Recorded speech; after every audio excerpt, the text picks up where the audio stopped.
بہت ہوشیاری دکھانے کی ضرورت نہیں، کچھوا ایک اور کچھوے پہ کھڑا ہے اور وہ کچھوا ایک اور کچھوے پہ کھڑا ہے، اور یہ کچھوؤں کا ایک لامتناہی سلسلہ چلا جا رہا ہے۔ تو لوگوں کو کائناتی کچھوے پہ اتنا یقین تھا کہ وہ کسی صورت میں بھی اس کہانی سے، اس نظریے سے ہٹنا پسند نہیں کرتے تھے۔ لیکن قرآن مجید نے اس تصور کو 1400 سال پہلے ختم کر دیا۔ یہ تصور جو 20ویں صدی تک یورپ میں تھا، اس کو قرآن نے ختم کر دیا۔ اور اللہ تعالیٰ نے قرآن مجید میں بیان فرمایا کہ زمین کی فطرت ہے کہ وہ ہلتی ہے، اور اس کی حرکت کو پہاڑوں نے کم کیا ہوا ہے جو اس کے اندر میخوں کی طرح گڑے ہیں۔ تو اللہ تعالیٰ فرماتے ہیں سورہ نحل میں، وَأَلْقَى فِي الْأَرْضِ رَوَاسِيَ أَن تَمِيدَ بِكُمْ، ہم نے پہاڑ گاڑ دیے زمین کے اندر، اس کے اوپر رکھ دیے تاکہ یہ ہل نہ پائے۔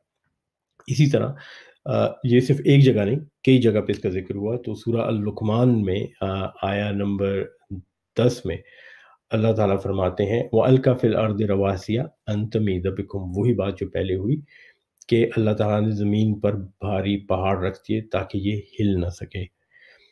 اور پھر اس کے بعد سورہ الانبیاء جو ہے، جو کہ 21ویں سورت ہے، اس کی آیت نمبر 31 میں اللہ تعالیٰ فرماتے ہیں وَجَعَلْنَا فِي الْأَرْضِ رَوَاسِيَ أَن تَمِيدَ بِهِمْ، اور ہم نے اس زمین کے اوپر بھاری پہاڑ بنا دیے، رکھ دیے تاکہ یہ ہل نہ پائے۔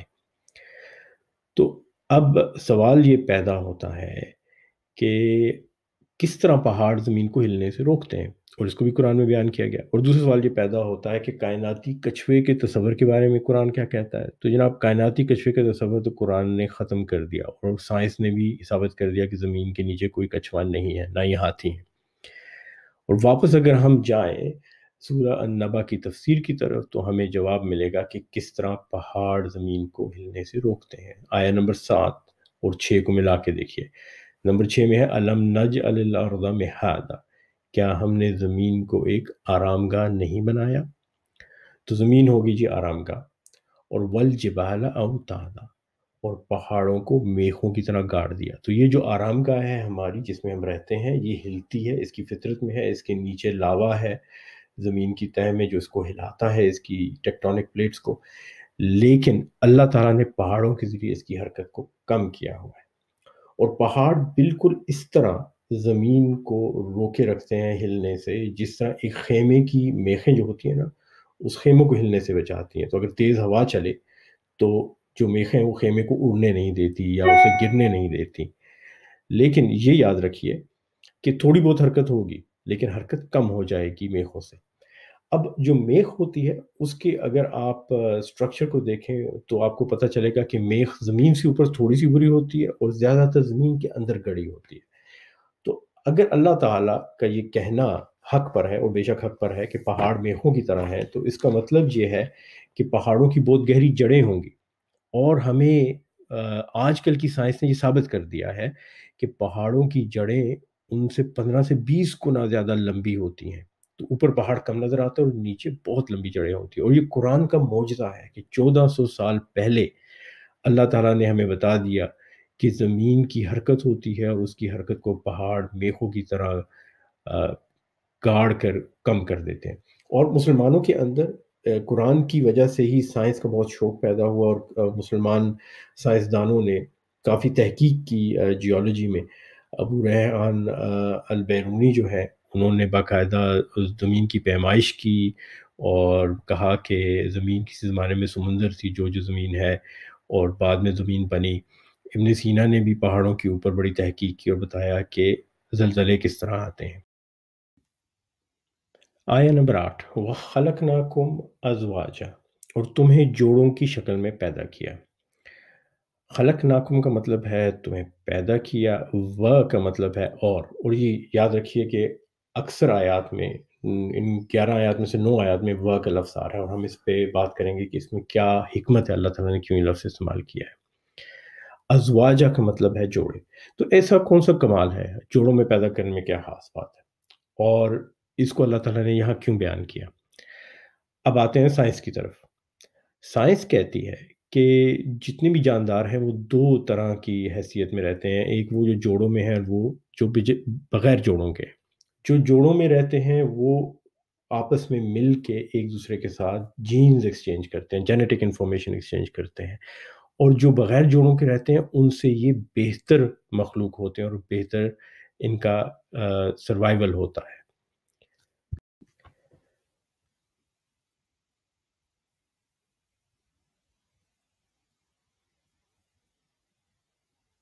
آیا نمبر 9، وَجَعَلْنَا نَوْمَكُمْ سُبَاتًا، اور تمہاری نیند کو باعث سکون بنایا۔ لیکن یہاں پہ جو لفظ سبات ہے اس کا مطلب باعث سکون نہیں، آ، اگرچہ کہ اس کا ترجمہ یوں کیا جاتا ہے، سباتہ کا مطلب ہے ایسی چیز جو آپ کو کاٹ دے، منقطع کر دے، کسی سے الگ کر دے۔ یہ جو لفظ ہے سبات، یہ سبت سے آتا ہے۔ سبت کا مطلب ہے کاٹنا، اور سبات کا مطلب ہے وہ چیز جو آپ کو علیحدہ کر دے یا کاٹ دے۔ اور اس کے بارے میں ہمارے جو علماء ہیں انہوں نے بہت تحقیق کی، اور سب کی متفقہ رائے یہ ہے کہ نیند ہمیں دنیا سے کاٹ دیتی ہے، ہمارا اس سے تعلق کٹ جاتا ہے۔ زمخشری نے بھی یہی کہا ہے، رازی نے بھی یہی کہا ہے، اور رازی جو ہے انہوں نے ابو عبیدہ معمار اور ابن المثنیٰ جو ہے ان سے روایت کر کے بیان کیا ہے کہ سبات کا مطلب وہ ہے جو کاٹ دے۔ اگلی آیت کہتی ہے وَجَعَلْنَا اللَّيْلَ لِبَاسًا، اور رات کو پردہ پوش بنایا۔ اب یہاں پہ پھر دیکھیے و کا لفظ استعمال ہوا ہے، اس کو بار بار دہرایا جا رہا ہے آیات کے اندر۔ جعلنا کا مطلب ہے بنانا، لیل کا مطلب ہے رات، اور لباسا کا مطلب ہے پردہ۔ یہ جو آخری لفظ ہے نا لباسا، اس کے اوپر ہم خاص طور پہ غور کریں گے کہ اس کو اللہ تعالیٰ نے کیوں بیان کیا، یہاں پہ رات کو لباس کیوں کہا گیا۔ تو لباس سے مطلب پردہ بھی ہے، لباس سے مطلب آپ کے کپڑے بھی ہیں، اور لباس سے مطلب اوڑھنی بھی ہے، جو چیز آپ کو ڈھانپ دے، اوڑھ دے۔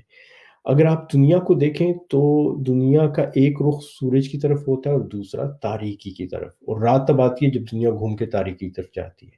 اگر تاریکی نہ آئے تو لگاتار سورج کی شعاعیں دنیا کو جلا کے خاکستر کر دیں، ختم کر دیں۔ تو اس لیے اللہ نے کہا کہ یہ جو لباس ہے تمہارا رات کا یا اندھیرے کا، یہ تمہیں اوڑھ لیتا ہے، تمہیں محفوظ رکھتا ہے۔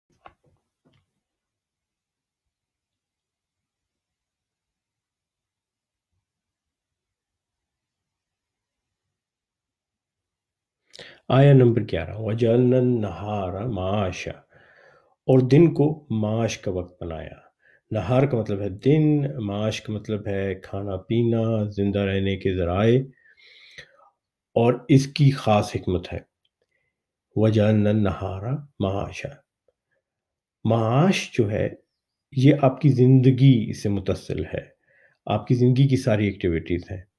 انسان دو کام کرتے ہیں، یا تو ہم شکار کر کے کھاتے ہیں یا دانہ اور خوراک اگاتے ہیں کھیتوں میں، اور دونوں کام دن کے وقت ہوتے ہیں۔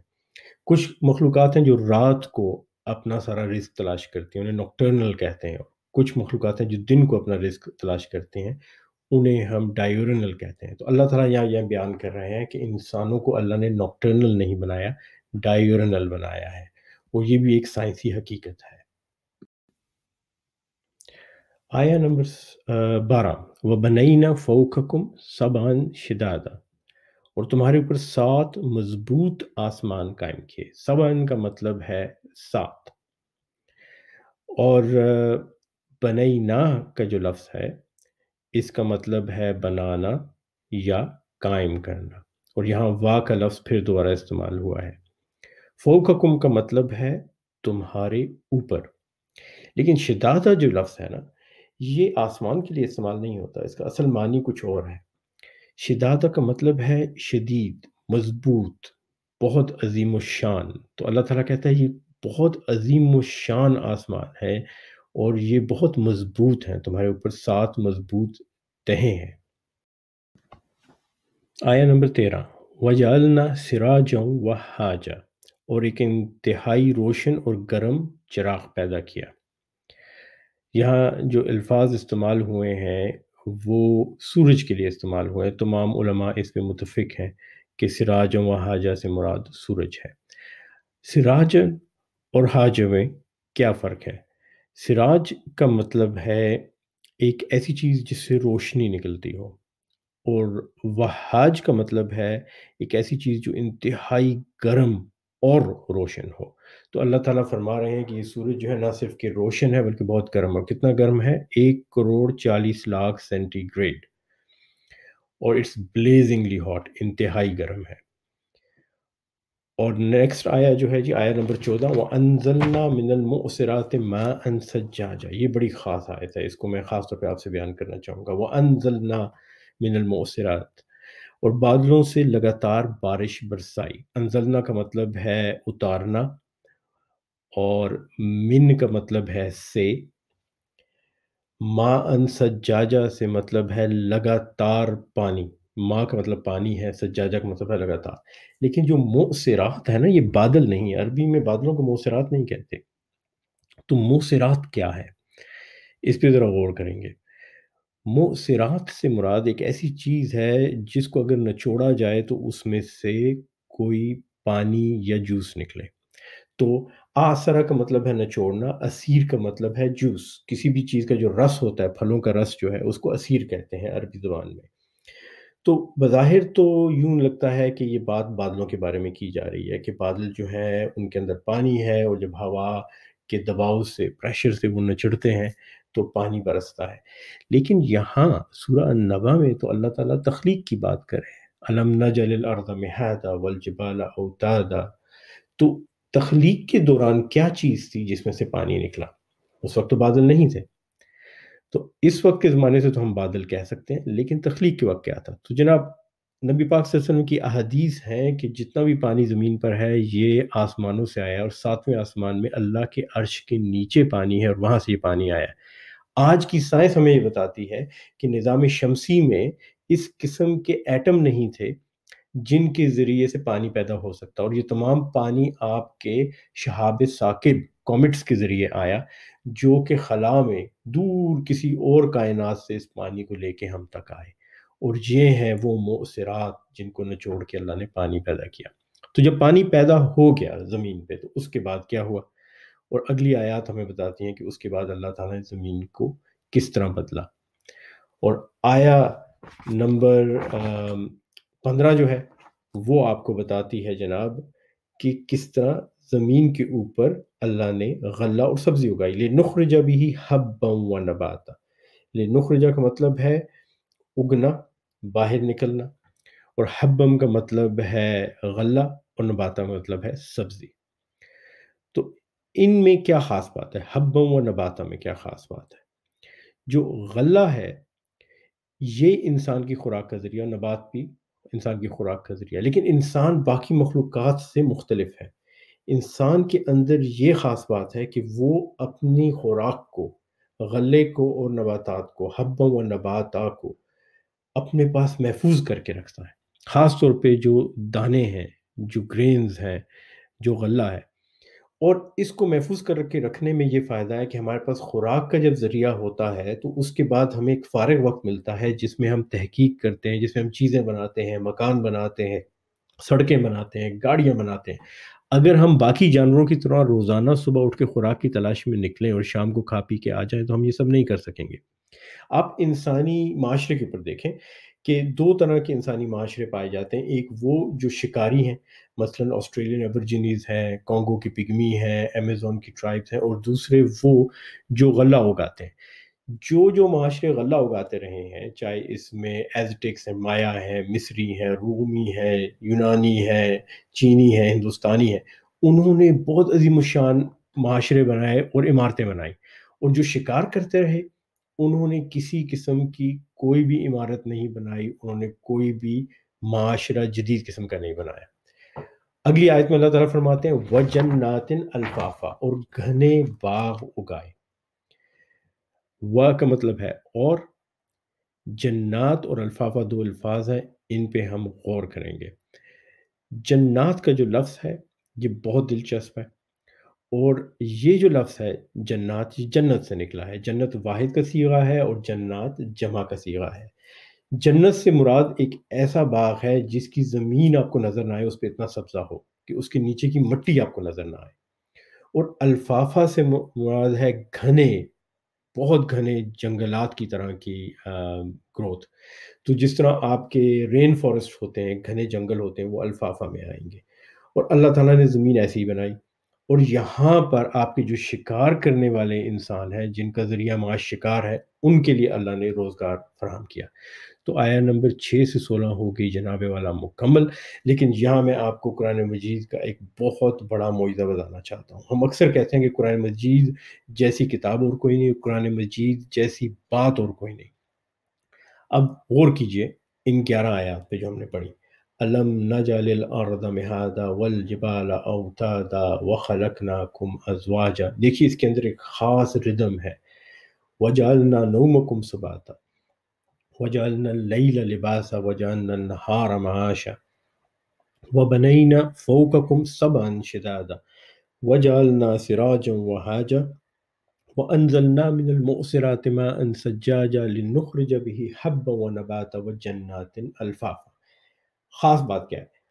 اکثر آیات 11 میں سے 9 آیات ان کی شروع میں وا آتا ہے، والجبال وخلقناکم وجعلنا، پھر 2 دفعہ اور آتا ہے وجعلنا، پھر اس کے بعد آتا ہے وبنینا، پھر دوبارہ آتا ہے وجعلنا، اس کے بعد آتا ہے وانزلنا، اور پھر لنخرجا ہے، اور پھر آخر میں وجنات الفافا۔ تو وا کو بار بار استعمال کیا ہے۔ اس چیز کو انگریزی اور یونانی میں اینافورا کہتے ہیں، ہر جملے کو ایک ہی لفظ سے شروع کرنا، اور بلاغہ میں اور تقریروں میں اس کو سب سے خوبصورت چیز سمجھا جاتا ہے۔ اور آپ کی دنیا کے جو بڑے بڑے لیڈر ہیں نا، بڑے بڑے حکمران ہیں اور لیڈر ہیں، انہوں نے ہمیشہ اسی طرح کی تقریر کی، جو قرآن مجید کا طریقہ ہے، جو اسلوب ہے۔